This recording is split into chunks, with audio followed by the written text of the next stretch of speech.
We are live on the Instagram, and now we are live on the YouTube. Hurrah! Woo! Okay, welcome back to Daily Austen with me, Sarah Shay. We are back. I skipped yesterday because I had a headache, but I'm back. Perhaps I had walked too far yesterday. Or stayed indoors too long. Or I stayed indoors too long. Yes. I was either out of doors too much or indoors too much. These are the two explanations for a headache in Yes. Jane Austen's world. Yep. Luckily today I had the perfect balance of indoor and outdoor activity and I have no headache. Yes, hi Pepper. You've been fed is the thing. Does want to get He it. just wants to make a cameo. Yeah, you just want everyone to see how pretty you are. There you go. Now Instagram can see how pretty you are. Yeah. All right, so we are back. Chapter 26 is where we are. Okay, and we have yes, the party at the Coles. Oh. The invitation has been received. Emma has been convinced that she should in fact accept. Yes. Even though the Coles are, not quite her kind of people, as the Brits like to say. What was that weird abbreviation they used in one of the Midsummer episodes? Oh yeah, it's like NQOS or something, not quite our sort or something. Or NQOP, like not quite our people. Something. It was something like that. Like that, and it was like, why? I was say that? Well, that's the thing. I have heard people. Yeah, Pepper, you want to get in on that action? It's just batting at the. How is that? It's not obvious. It's not an obvious. Yeah. I've heard people say that thing. They're not quite our type, or not quite our sort of people. Yeah. They're not quite our people. Yeah. Dear. I've heard people say that sort of thing. So it's very funny to hear someone in that show, to hear someone abbreviate it. Right. Yeah. I didn't realize it was quite that common. Anywho, that's how Emma feels about the Coles, but she has been convinced by the Westons and Mr. Knightley attending, and the fact that they appeared to be slighting her. By not giving her the chance to refuse. A chance to be the one who refuses. Yes. Sorry. It's just off camera for YouTube, but I can't resist. Okay, Pepper. That's enough of that. Time to read the actual book. Chapter 26. Frank Churchill came back again, and if he kept his father's dinner waiting, it was not known at Hartfield, for Mrs. Weston was too anxious for his being a favorite with Mr. Woodhouse to betray any imperfection which could be concealed. Right, he just came back from getting his hair cut in London, which was it's apparently a very brash thing to do. Well, going all the way to London for a haircut, it does seem rather. I'm surprised no one thought impetuous. It was a ruse. Right? Well, they don't know that much about this guy, I guess. He's still a little mysterious. Seriously, that would be my first thought. He came back, had his hair cut, and laughed at himself with a very good grace, but without seeming really at all ashamed of what he had done. He had no reason to wish his hair longer to conceal any confusion of face, no reason to wish the money unspent to improve his spirits. He was quite as undaunted and as lively as ever, and after seeing him, Emma thus moralized it to herself. I do not know whether it ought to be so, but certainly silly things do cease to be silly if they are done by sensible people in an impudent way. Wickedness is always wickedness, but folly is not always folly. Sure. It depends upon the character of those who handle it. Mr. Knightley, he is not a trifling, silly young man. If he were, he would have done this differently. He would either have gloried in the achievement or been ashamed of it. There would have been either the ostentation of a coxcomb or the evasions of a mind too weak to defend its own vanities. No, I am perfectly sure that he is not trifling or silly. Okay, you tell yourself that. Sure. With Tuesday came the agreeable prospect of seeing him again, and for a longer time than hitherto, of judging of his general manners, and, by inference, of the meaning of his manners towards herself, of guessing how soon it might be necessary for her to throw coldness into her air, and of fancying what the observations of all those might be who were now seeing them together for the first time. She's very curious about whether she clearly wants him to like her. Yeah. But she's not because she particularly likes him. Yeah. She's so weird. She's quite silly. She meant to be very happy, in spite of the scene being laid at Mr. Cole's, and without being able to forget that among the failings of Mr. Elton, even if the days of his even in the days of his favor, none had disturbed her more than his propensity to dine with Mr. Cole. Her father's comfort was amply secured, Mrs. Bates as well as Mrs. Goddard being able to come, and her last pleasing duty before she left the house was to pay her respects to them as they sat together after dinner.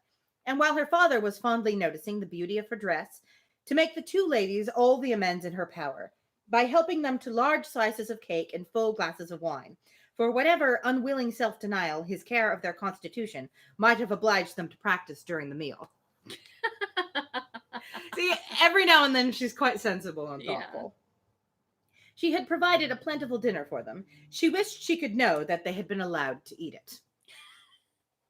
She followed another carriage to Mr. Cole's door, and was pleased to see that it was Mr. Knightley's, for Mr. Knightley, keeping no horses, having little spare money and a great deal of health, activity, and independence, was too apt, in Emma's opinion, to get about as he could, and not use his carriage so often as became the owner of Donwell Abbey. She's even judging him. Yeah. Oh, yeah, for sure. She had an opportunity now of speaking her approbation while warm from her heart, for he stopped to hand her out. "This is coming as you should do," said she, "like a gentleman. I am quite glad to see you would have discerned me to be more of a gentleman than usual. You might not have distinguished how I came by my look or manner." "Yes, I should. I am sure I should. There is always a look of consciousness or bustle when people come in a way which they know to be beneath them. You think you carry it off very well, I dare say, but with you it is a sort of bravado, an air of affected unconcern. I always observe it whenever I meet you under those circumstances. Now you have nothing to try for. You are not afraid of being supposed ashamed. You are not striving to look taller than anybody else. Now I shall really be very happy to walk into the same room with you."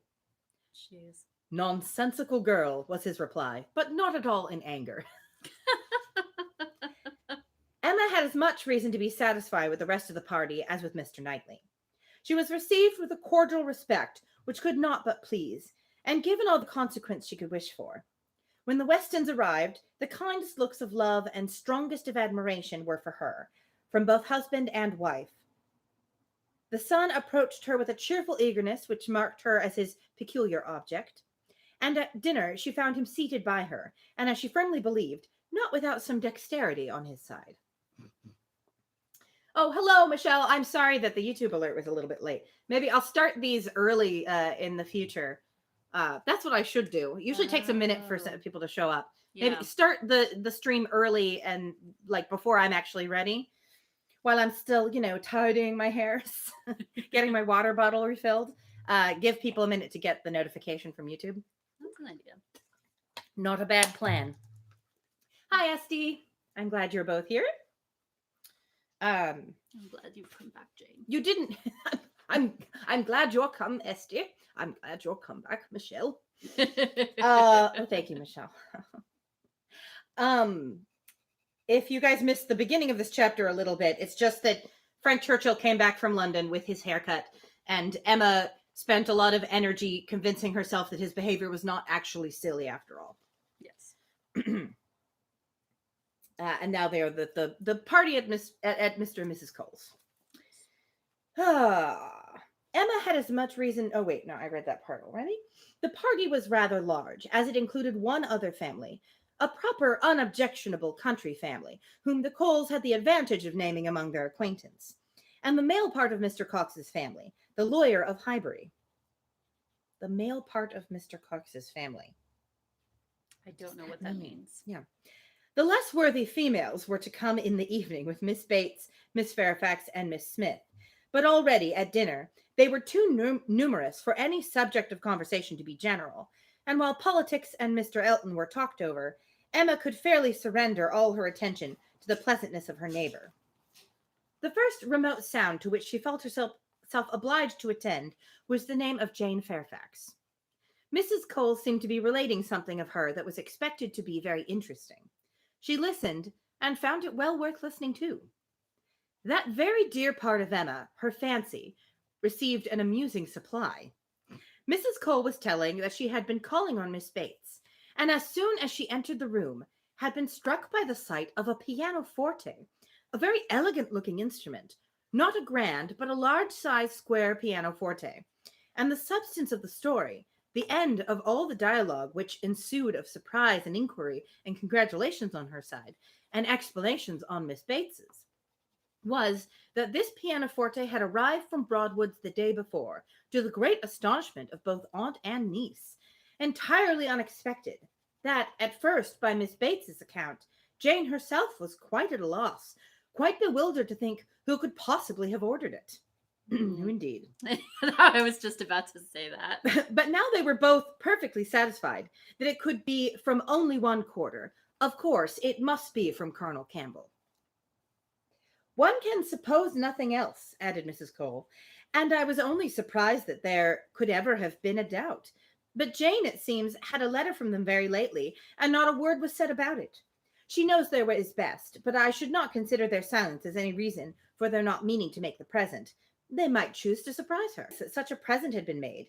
There had been, and there were enough ready to speak to allow Emma to think her own way, and still listen to Mrs. Cole.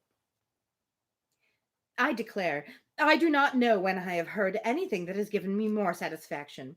It always has quite hurt me that Jane Fairfax, who plays so delightfully, should not have an instrument.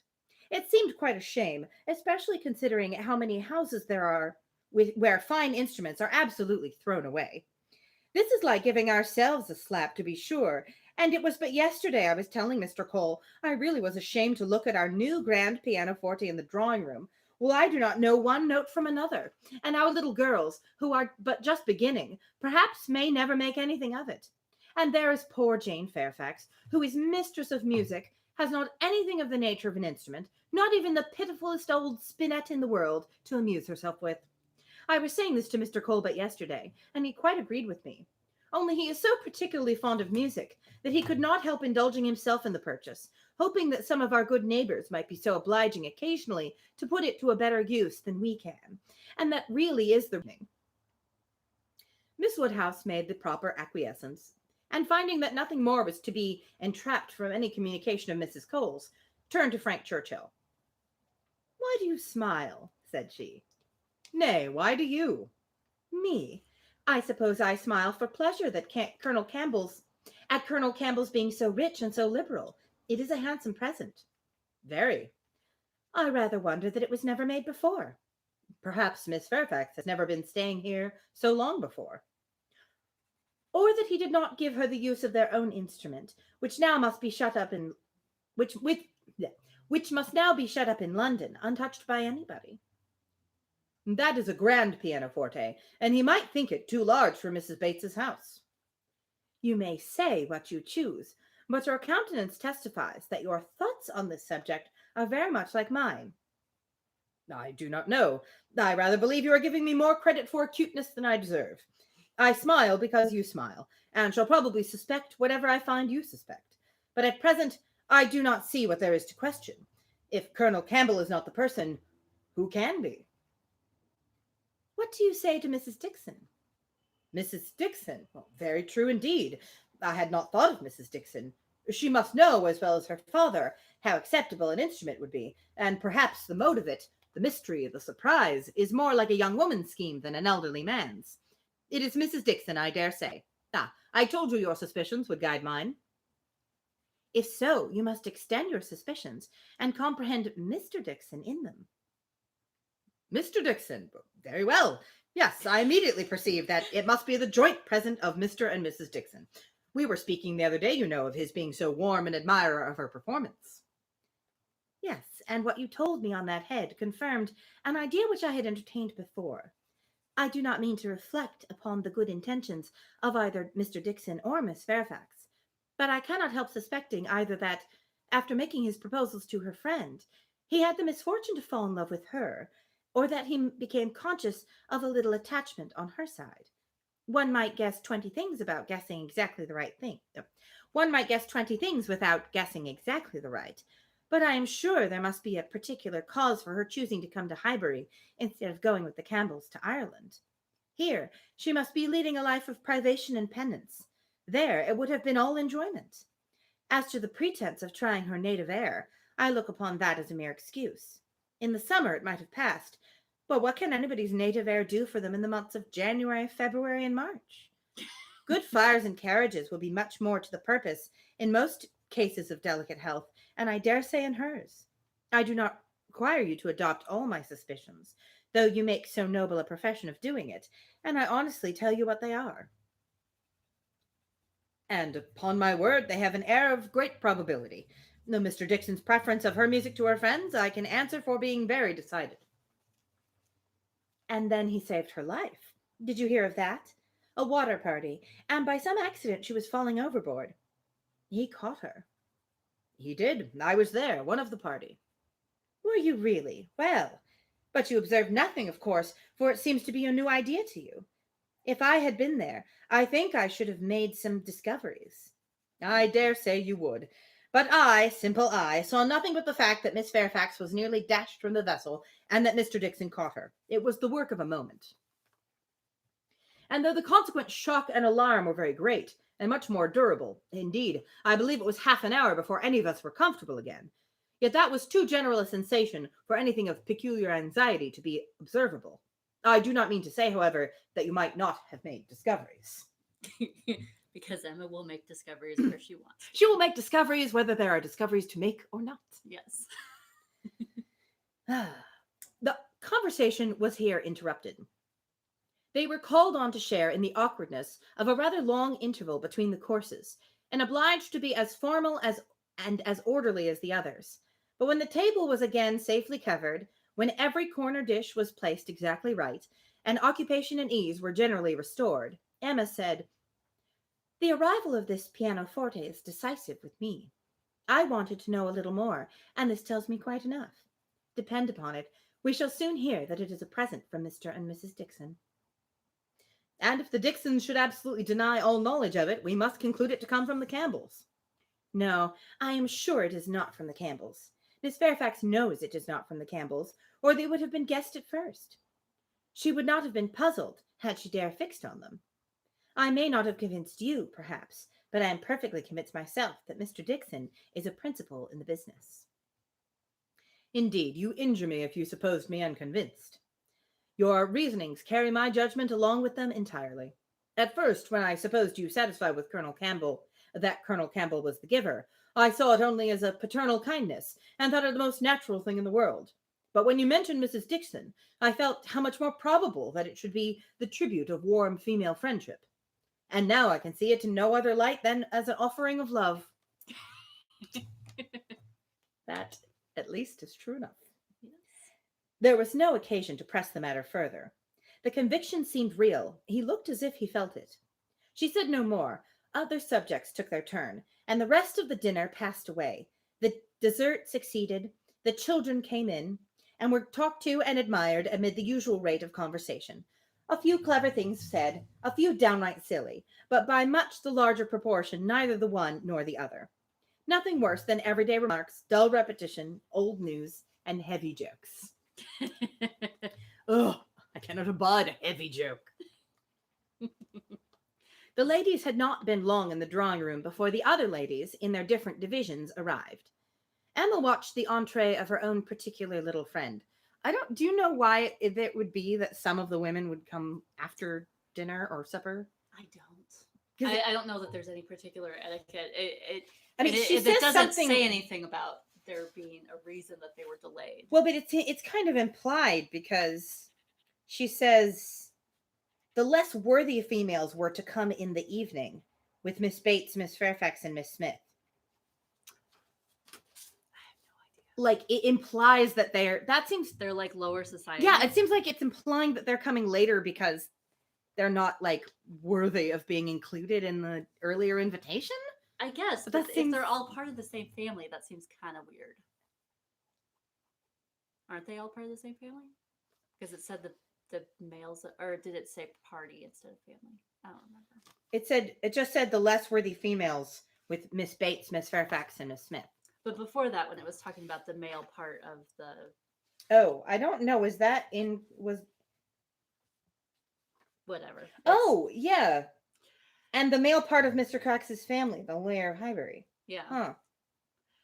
It's- That's the preceding sentence. I have no idea, you guys. Also, I'd like to apologize to my friend David, who has been watching these after the fact and is because he has to catch up and is getting very frustrated because he has greater knowledge of Regency England. He told me, "Oh my gosh, I'm just like yelling at my laptop." And I said, "Well, that's why we need you in the chat." And he's like, "I know, but I have to catch up first." Oh. Anyway, Yes, do enlighten us, David. I know. I look very much forward to him telling us about things, except for why sometimes they replace a place or a date or a person with a dash. No one ever tell me. I never want to know. I refuse to know. Okay, where were we? You're just The going ladies, to discover it for yourself. the ladies had not been long in the drawing room before the other ladies, in their different divisions, arrived. Emma watched the entree of her own particular little friend, and if she could not exult in her dignity and grace, she could not only love the blooming sweetness and the artless manner, but could most heartily rejoice in that light, cheerful, unsentimental disposition which allowed her so many alleviations of pleasure in the midst of the pangs of disappointed affection. There she sat, and who would have guessed how many tears she had been lately shedding? To be in company, nicely dressed herself, and seeing others nicely dressed, to sit and smile and look pretty and say nothing, was enough for the happiness of the present hour. Jane Fairfax did look and move superior, but Emma suspected she might have been glad to change feelings for Harriet, very glad to have purchased the mortification of having loved, yes, of having loved even Mr. Elton in vain, by the surrender of all the dangerous pleasure of knowing herself beloved by the husband of her friend. Jeez. Wait, what? She's fancying that Jane Fairfax would wish to trade places with Harriet because she now firmly believes her own convictions that by That- the surrender of the dangerous pleasure. Oh, right. Yeah. Yes, because she would be giving up the knowledge that Mr. Dixon was in love with her. Okay. yes. Great. I forgot that Emma is so convinced Yeah. that this is true of people she's never met. Her fantasy world and is circumstances is she has extremely never strong. witnessed. Yeah. Her inner monologue is very loud. Yeah. Very convincing. In so large a party, it was not necessary that Emma should approach her. She did not wish to speak of the pianoforte. She felt too much in the secret herself to think the appearance of curiosity or interest fair, and therefore purposely kept at a distance.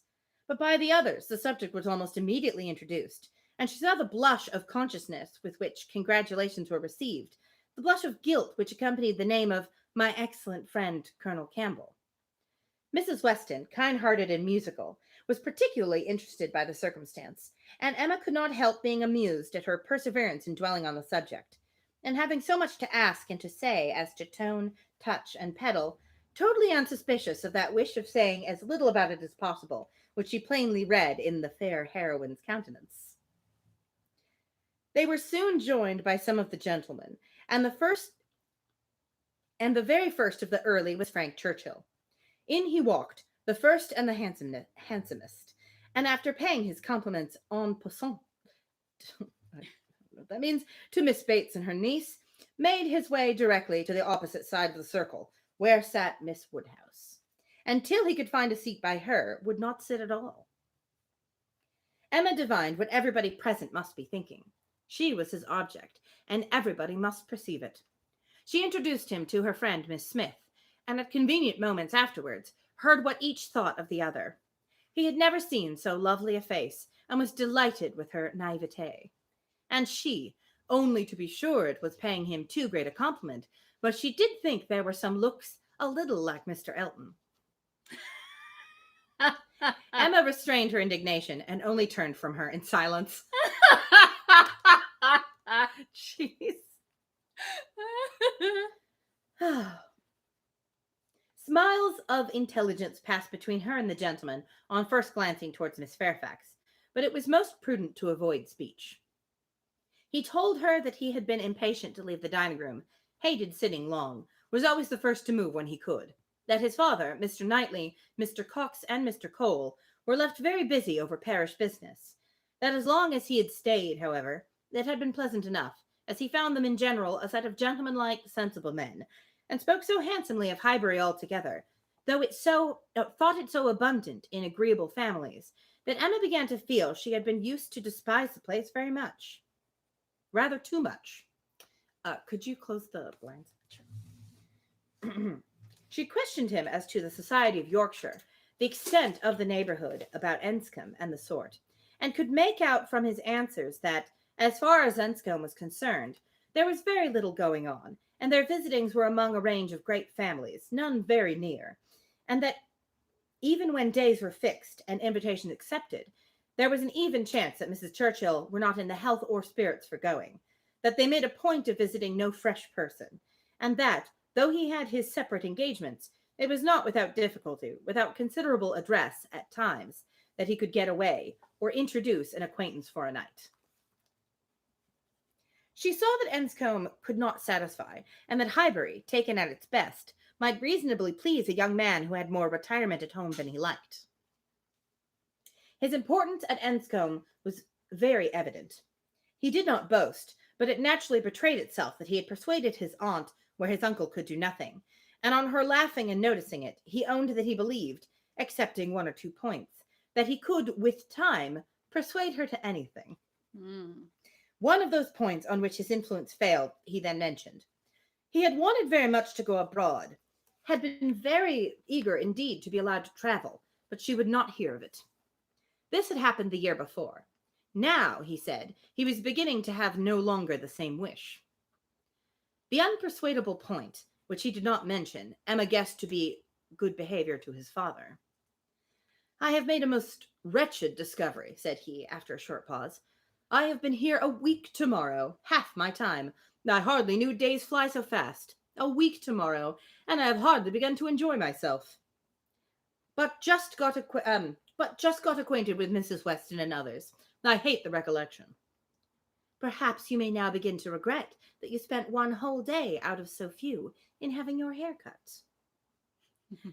No, said he, smiling, that is no subject of regret at all. I have no pleasure in seeing my friends unless I can believe myself fit to be seen. The rest of the gentlemen being now in the room, Emma found herself obliged to turn from him for a few moments and listen to Mr. Cole. When Mr. Cole had moved away and her attention could be restored as before, she saw Frank Churchill looking intently across the room at Miss Fairfax, who was sitting exactly opposite. What is the matter? Said she. He started. Thank you for rousing me, he replied.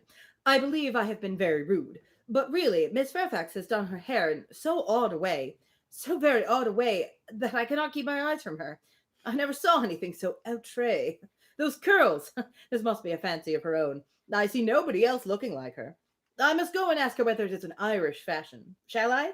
Yes, I will. I declare I will. You shall see how she takes it, whether she colors. He was gone immediately, and Emma soon saw him standing before Miss Fairfax and talking to her. But as to its effect on the young lady, as he had improvidently placed himself exactly between them, exactly in front of Miss Fairfax, she could absolutely distinguish nothing. Except his bum. Before he could return to his chair, it was taken by Mrs. Weston.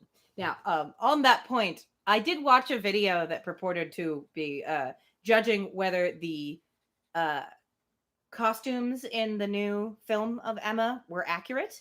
And one of the things they commented on was the gentleman's pants were not quite tight enough for the fashions of the day. Really? Yeah. Okay. I was like, oh, really? I didn't realize the pants were quite so tight. I mean, they weren't super tight in the movie, so it's not like, oh, they were tight but not tight enough or something. But she had some reason she supposed that they might do that for like the filming reasons. I can't remember what it was. That's interesting. I've always heard the opposite. Really? When I've heard about that they're like fashions that were very loose at the time. Looser than, I mean, maybe they weren't quite tight enough, but like much looser than what we would consider normal men's pants today. Really? Yeah. Huh. Like, because I mean, think of the 95 Pride and Prejudice. Their pants are fairly snug. True. Especially but then they're wearing the knee length pants with the I guess hose. maybe it depends on which part. Like there's usually a fair amount of room in the maybe in the crotch area, but the legs are then relatively tight. Yeah, maybe that was what she was talking about. I don't know.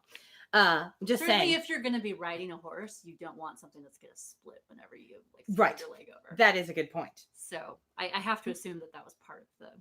Maybe she meant that in the movie, the legs and the top part were like equally tight, and Maybe it should have been the legs were tighter or should have something. been more fitted or something. Anyway, I'm sure David will have opinions on this. Yes. Tell us, David. Tell us. How tight should pants be? How much of Mr. Frank Churchill's bum should Emma have been able to discern? Yes. Before he could return to his chair, it was taken by Mrs. Weston. "This is the luxury of a large party," said she. "One can get near everybody and say everything. My dear Emma, I am longing to talk to you. I have been making discoveries and forming plans, just like yourself, and I must tell them while the idea is fresh. Do you know how Miss Bates and her niece came here?" "How? They were invited, were not they?" "Oh, yes, but how they were conveyed hither, the manner of their coming." "They walked, I conclude. How else could they come?" "Very true. Well, a little while ago, it occurred to me how very sad it would be to have Jane Fairfax walking home again late at night, and cold as the nights are now. And as I looked at her, though I never saw her appear to more advantage, it struck me that she was heated, and would therefore be particularly liable to take cold. Poor girl! I could not bear the idea of it, so as soon as Mr. Weston came into the room, and I could get at him, I spoke to him about the carriage. You may guess how readily he came into my wishes, and having his approbation, I made my way directly to Miss Bates, to assure her that the carriage would be at her service before it took us home, for I thought it would be making her comfortable at once. Good soul! She was as grateful as possible, you may be sure. Nobody was ever so fortunate as herself. But with many, many thanks. There was no occasion to trouble us, for Mr. Knightley's carriage had been brought. Oh, had brought, and was to take them home again. I was quite surprised, very glad, I am sure, but really quite surprised. Such a very kind attention, and so thoughtful an attention, the sort of thing that so few men would think of. And in short, from knowing his usual ways, I am very much inclined to think that it was for their accommodation the carriage was used at all. I do suspect he would not have had a pair of horses for himself, and that it was only as an excuse for assisting them." "Very likely," said Emma. "Nothing more likely. I know no man more likely than Mr. Knightley to do the sort of thing, to do anything really good-natured, useful, considerate, or benevolent. He is not a gallant man, but he is a very humane one. And this, considering Jane Fairfax's ill health, would appear a case of humanity to him. And for an act of unostentatious kindness, there is nobody whom I would fix on more than Mr. Knightley. I know he had horses today, for we arrived together, but I laughed at him about it, but he said not a word that would betray." "Well," said Mrs. Weston, smiling, "you give him credit for more simple, disinterested benevolence in this instance than I do, for while Miss Bates was speaking, a suspicion darted into my head, and I have never been able to get it out again. The more I think of it, the more probable it appears. In short, I have made a match between Mr. Knightley and Jane Fairfax. See the consequence of keeping you company? What do you say to it?" "Mr. Knightley and Jane Fairfax!" exclaimed Emma. "Dear Mrs. Weston, how could you think of such a thing? Mr. Knightley must not marry. You would not have little Henry cut out from Donwell. Oh, no, no. Henry must have Donwell. I cannot at all consent to Mr. Knightley's marrying, and I am sure it is not at all likely. I am amazed that you should think of such a thing." Wait, little Henry? Her nephew. I mean, she's not talking to her sister. Yeah, she's talking to Mrs. Weston, saying, I Mr. Knightley. guess. She's just saying Mr. Knightley can't marry because if he doesn't marry, then he'll leave Donwell Abbey to the oldest of his brother's children rather than his. Yeah. Or it will go to that. I guess Mrs. Weston is close enough to their, like, she's practically part of their family. So yeah. That's. Oh, you were just surprised that she would admit that to anyone else? Yeah, or I think she just thinks it as she seems to be just saying it as a matter of fact. Like, yeah. Like, don't That's be true. ridiculous. He can't get married. That would be cutting, because he says cutting him out. Like, that is his right. Right, It's yeah. Henry's right to inherit Donwell Abbey. Yes. Mr. Knightley can't marry. I'd be cutting him out of it. How rude. How fucking absurd. I'm sorry. Emma's so ridiculous. Yeah, she is. Although you may imagine that she is only so convinced that he shouldn't marry for that reason, because she's trying to convince herself she doesn't have any other reason for not wanting him to marry. Yes. She is completely blind to her own feelings. All right. My dear Emma, I have told you what led me to think of it. I do not want the match. I do not want to injure dear little Henry. But the idea has been given me by circumstances. And if Mr. Knightley really wished to marry, you would not have him refrain on Henry's account, a boy of 6 years old who knows nothing of the matter? Yes, I would. I could not bear to have Henry supplanted. Sure, Emma. Mr. Knightley is older. That's why he owns Donwell. That's why he is the master of Donwell Abbey. Yeah. Like, that is... Yeah. Oh my God, she's so ridiculous. Yeah. No, I have... Oh, sorry. Yes, I would. I could not bear to have Henry supplanted. Mr. Knightley marry. No, I have never had such an idea, and I cannot adopt it now. And Jane Fairfax, too, of all women. Nay, she has always been a first favourite with him, as you very well know. But the imprudence of such a match. I am not speaking of its prudence, merely its probability. I see no probability in it, unless you have any better foundation than what you mention. His good nature, his humanity, as I tell you, would be quite enough to account for the horses. He has a great regard for the Bateses, you know, independent of Jane Fairfax, and is always glad to show them attention. My dear Mrs. Weston, do not take to matchmaking. You do it very ill. Takes one to know one. I know, right? Jane Fairfax, mistress of the Abbey. Oh, no, every feeling revolts. For his own sake, I would not have him do so mad a thing. Imprudent, if you please, but not mad. Accepting inequality of fortune, and perhaps a little disparity of age, I can see nothing unsuitable. Perhaps a little disparity of age. I'm glad she at least acknowledged the disparity of age. Jeez. Because what did they say? He's like 36 or 37. Yeah. And Jane is the same age as Emma, so they're what? Like 21? 20, yeah, 21. I think they say 21, yeah.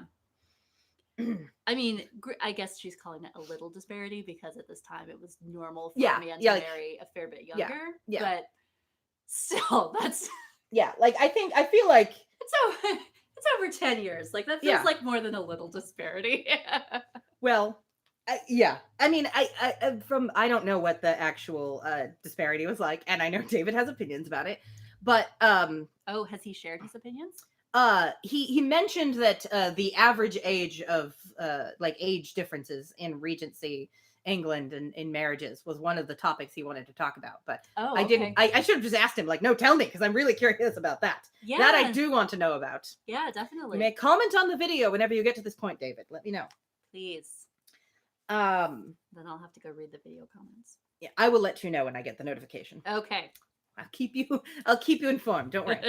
But yeah, it seems like, I mean, since we've established that Jane Austen considers 8 years to be just about perfect, right? And Mr. Weston is clearly more than that from Mrs. Weston, because Frank Churchill comments how Mrs. Weston is younger than expected. Yeah, that's true. So I think that the age difference between them was maybe more like, maybe 10 or 12 years, something more like that. I don't know. I'm just guessing. I don't know.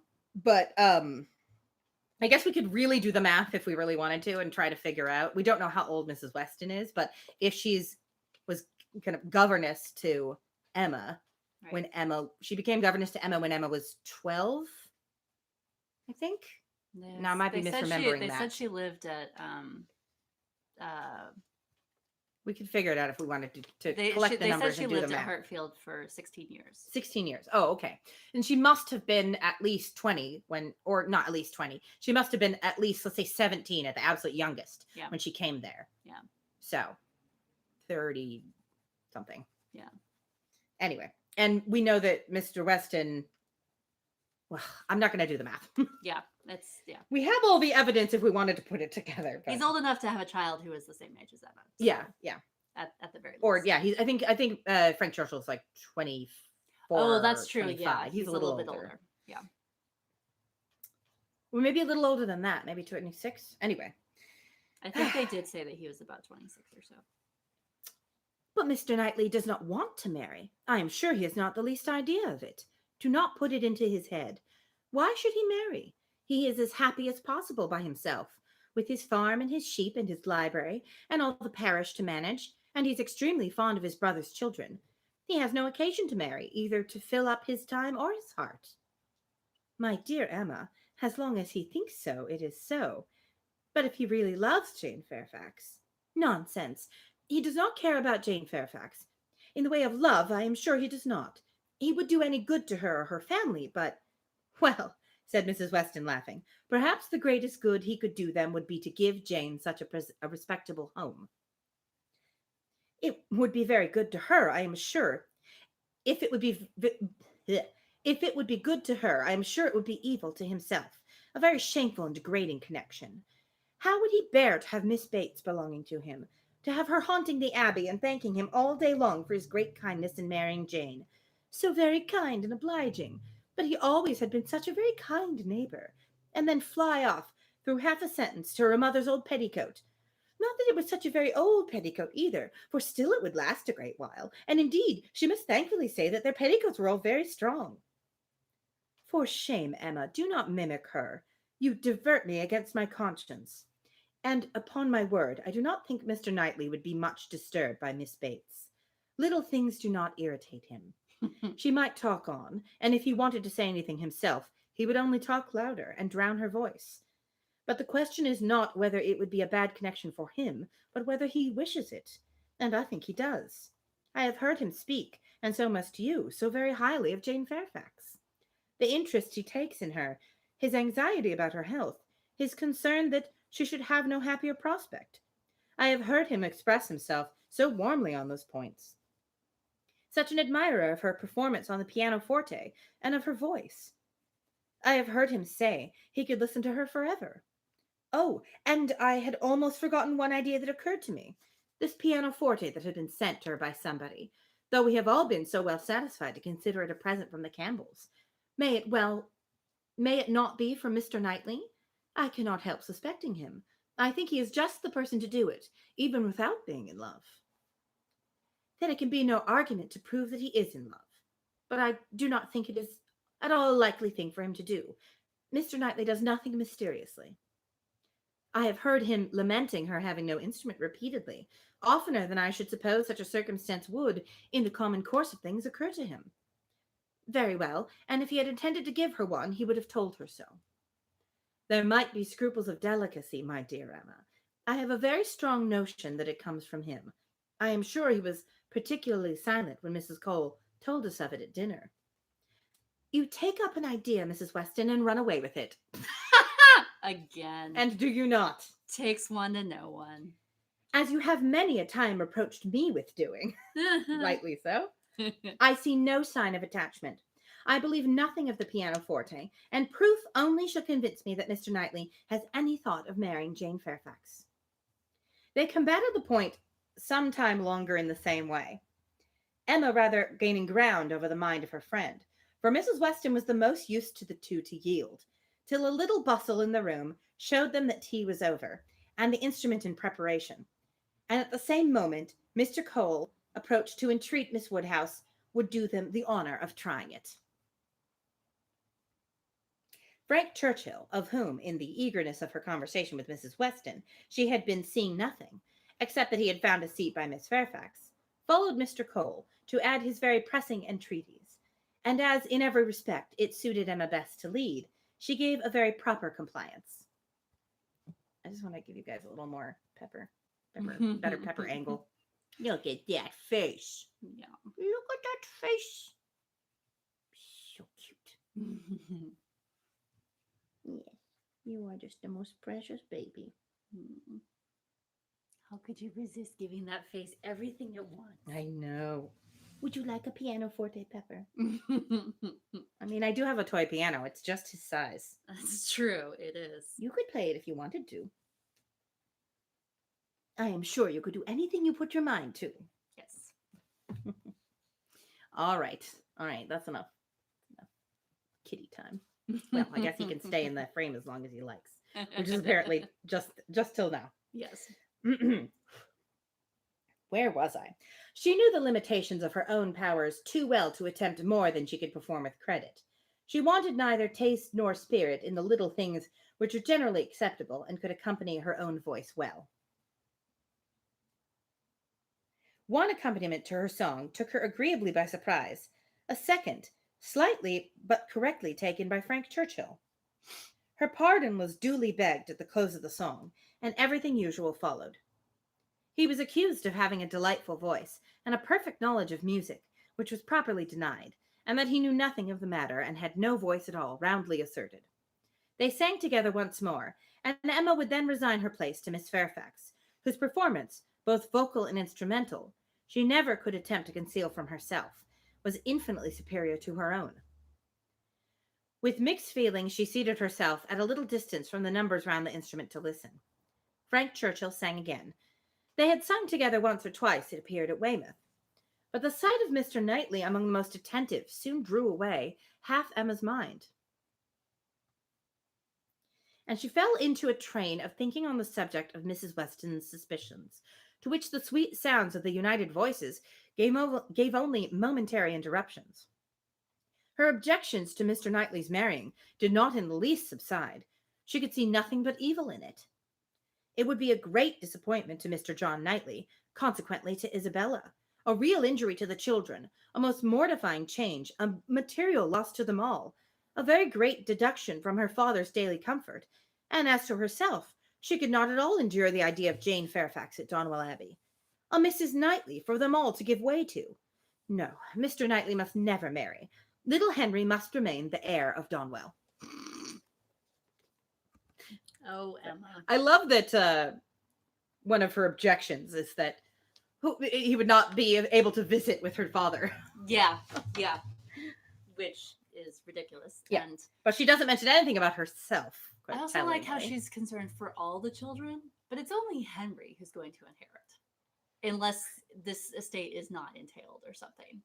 But my understanding is that it's almost always. Yeah, it seems like it would be a benefit to the whole family for Henry to, I guess, inherit. I'm sure it would be expected that he would provide for his siblings. But yeah. I don't think that he'd legally have to. I mean, I think it would just. I think you just would, the way that Mr. Bingley had his sisters with him at Netherfield. And his unmarried sister was keeping house for him. Yeah. They were clearly benefiting from him having a house. Yeah. All right. Presently, Mr. Knightley looked back and came and sat down by her. They talked at first only of the performance. His admiration was certainly very warm, yet she thought, but for Mrs. Weston, it would not have struck her. As a sort of touchstone, however, she began to speak of his kindness in conveying the aunt and niece, and though his answer was in the spirit of cutting the matter short, she believed it to indicate only his disinclination to dwell on any kindness of his own. I often feel concerned, said she, that I dare not make our carriage more useful on such occasions. It is not that I am without the wish, but you know how impossible my father would deem it that James should put to for such a purpose. Quite out of the question, he replied. But you must often wish it, I am sure. And he smiled with such seeming pleasure at the conviction that she must proceed another step. This present from the Campbells, said she, this pianoforte is very kindly given. Yes, he replied, and without the smallest apparent embarrassment. But they would have done better had they given her notice of it. Surprises are foolish things. The pleasure is not enhanced, and the inconvenience is often considerable. I should have expected better judgment in Colonel Campbell. From that moment, Emma could have taken her oath that Mr. Knightley had had no concern in giving the instrument. But whether he were entirely free from peculiar attachment, whether there were no actual preference, remained a little longer doubtful. Towards the end of Jane's second song, her voice grew thick. That will do, said he, when it was finished, thinking aloud. You have sung quite enough for one evening. Now be quiet. Wow. I'm assuming that isn't meant to sound as rude as it does. Wait a minute.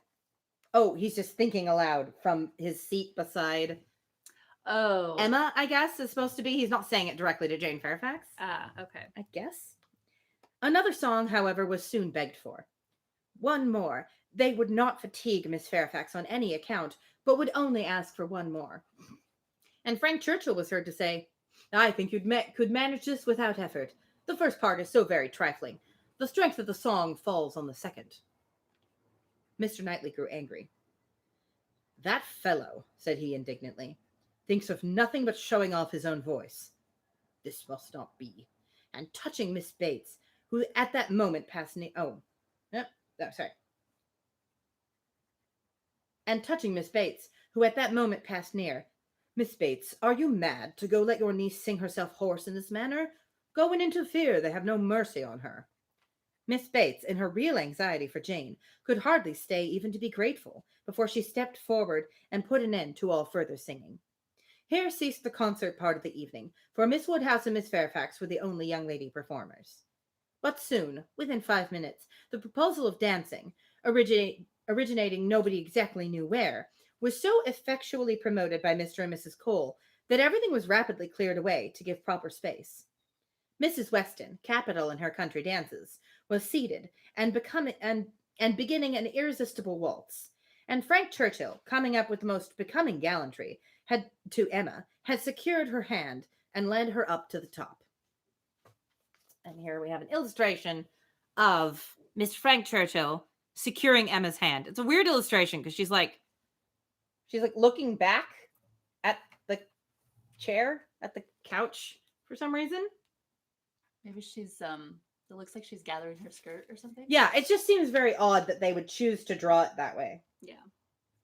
With her not looking at him. I don't know. It's a weird choice. But all the illustrations in this book are weird choices, to be fair. Yes.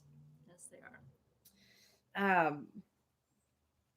There we go. That was the end of the page. While waiting till the other young people could pair themselves off, Emma found time, in spite of the compliments she was receiving on her voice and her taste, to look about and see what became of Mr. Knightley. This would be a trial. He was no dancer in general. If he were to be very alert in engaging Jane Fairfax now, it might augur something. There was no immediate appearance. No, he was talking to Mrs. Cole. He was looking on unconcerned. Jane was asked by somebody else, and he was still talking to Mrs. Cole. Emma had no longer any alarm for Henry. His interest was yet safe, and she led off the dance with genuine spirit and enjoyment. Not more than 5 couple could be mustered, but the rarity and the suddenness of it made it very delightful, and she found herself well matched in a partner. They were a couple worth looking at. 2 dances, unfortunately, were all that could be allowed. It was growing late, and Miss Bates became anxious to get home on her mother's account. After some attempts, therefore, to be permitted to begin again, they were obliged to thank Mrs. Weston, look sorrowful, and have done. Perhaps it is as well, said Frank Churchill, as he attended Emma to her carriage. I must have asked Miss Fairfax, and her languid dancing would not have agreed with me after yours. So, selling it past the point a bit there, Frank. I know, right? And good heavens, that was 1 chapter. And it's been 53 minutes of the stream. That was wow. I know well, we did talk quite a lot. We did talk quite a lot, but still, we've had some chapters recently that only took me like 20 minutes to read or something like that. Yeah. That will be it for today. We will just do that 1 chapter, I guess, right? Yeah. Yeah, it was 26. All right. Was it? It was 1 chapter, right? I'm not crazy. Yeah, no, we started with chapter 25. Yeah. And then chapter 26 is next. So, all right. Yes, that was just a long one. And we chatted a lot. So anyway, we will be back tomorrow with chapter 26. And It'll give David time to catch up. Yes, exactly.